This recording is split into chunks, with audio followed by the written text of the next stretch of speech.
Good afternoon. It is right before 1 o'clock. I'm going to make this nice and short and sweet. Behind me are a bunch of business concepts. Today's Saturday. See this pile of money right here? This is an illusion. The reality is nothing more than a $20 bill with a bunch of brand new singles.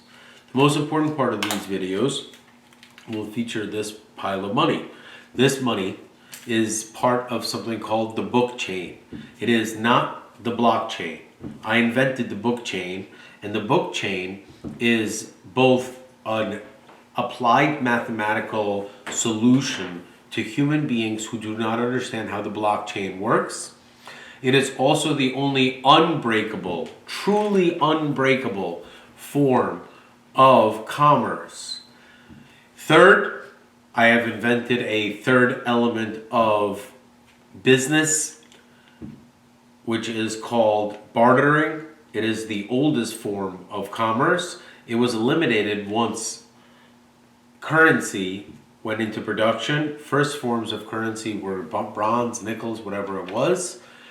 After currency, the Jews invented something called debt, based around interest that is chargeable. And we'll talk about the history of money. And what I have invented is the modern day barter system, which is a third form of commerce, which revolves around something called the microbook.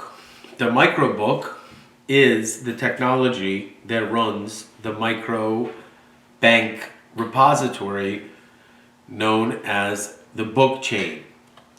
The complexity of all this is designed to confuse the shit out of you and explain that I am completely done wasting my time attempting to communicate with people who have gone out of their way to do nothing more than hurt other children that are part of my life.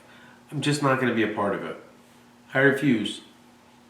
I'm going to state my position. I'm going to stick with it. I'm going to make it loud. I'm going to make it clear. I'm going to be decisive about it. We're going to clean up the boards. We're going to clean up our lives. We're going to make sure that I launch X amount of businesses on Monday. And on Monday, not only do I go back to work, you'll see it being posted on Instagram as a human being who was the first human being to make $1 million out of absolutely nothing on Instagram. I know that $1 million might not seem like a lot of money, but please remember I have millions of dollars in judgments. My house is in foreclosure, and I'm endlessly having to excuse myself for doing nothing more than getting the U.S. government to follow something called the law. This money, in order to receive it as a form of an income, I need to pay something called taxes on it. Most people do not understand that concept, let alone insurance, income taxes, debt structure, liabilities, and things like that. The stories that I will tell you this afternoon, tonight, and the episode this evening will be some of the most amazing and remarkable stories. I will also patent, trademark, and copyright all of my business concepts in one evening. Technically, that will be a world record, but please remember that I've done absolutely nothing that is remotely successful under the business umbrellas. I have run absolutely everything under myself as an individual from my home with a very little amount of resources. My businesses are located at 19 Fordham Road, which is where I live. I have no ability to access it because of a series of lies. Those lies need to be addressed in something called a court of law. I had two choices: to sit silently and allow for humans to break the law, break the U.S. Constitution, and violate my human unalienable rights, being the fact that I'm a U.S. citizen and my father and mother have both given their lives for me to come to America and to have the rights that have been stripped of me. So for me, this is a very important channel. This content is beyond important. The things I'm about to say are not only true.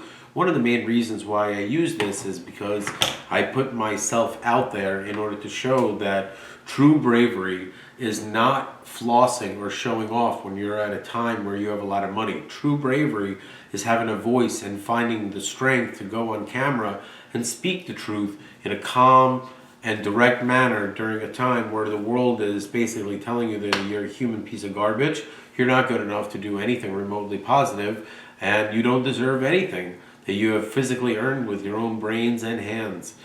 Ladies and gentlemen, I'm going to choose option one. I'm going to stand up and speak. I'm going to make sure to clean up my life, and I'm going to make sure that there's something in the background that is produced.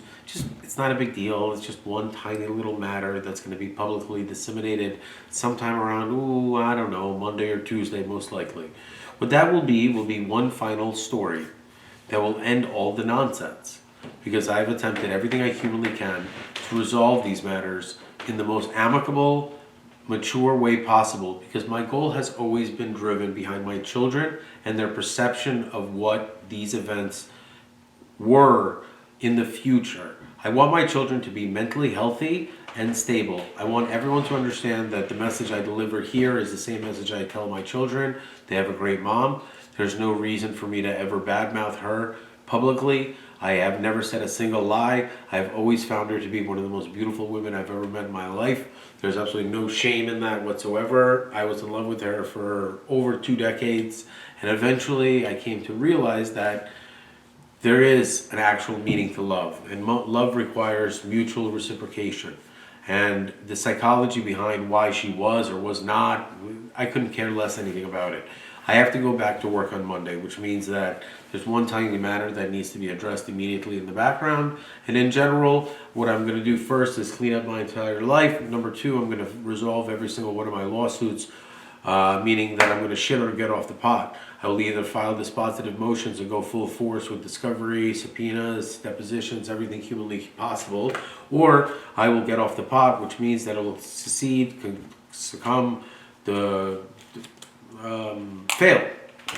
You see, sometimes in order to succeed, you need to maximize your firepower by minimizing the amount of battles that you're fighting. It's a basic law of military warfare that when you're dealing with finite resources, you need to concentrate those said resources to the battles that you want to win. Then, if you want to go back, once you've defeated your armies that are facing you, and they now work for you directly because you have taken over their resources, their land, and their kingdoms, which means that you have multiplied your power, then you have a much better chance at going against round 2, round 3, and round 4. My name is Daniel M. Reeses. Please, I assure you, once this roll of money comes out, of ones, with a 20 wrapped around it. Because what I like to do is make movies in real life. And this is my version of My Cousin Vinny.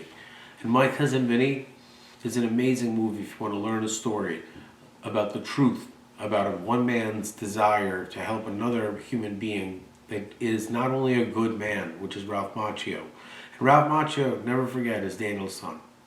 So if you ever want to see the Karate Kid become the real My Cousin Vinny, please stay tuned.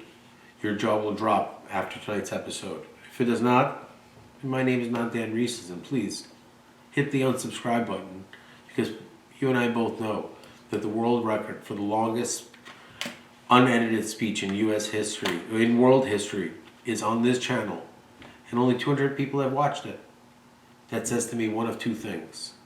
Either no one gives a fuck about YouTube, or the numbers are fake. Always remember, ladies and gentlemen, the only thing you cannot fake and you cannot avoid are death and taxes. So please pay very close attention, and always remember one very, very important piece of advice: that anything can be used as a garnish if you're brave enough.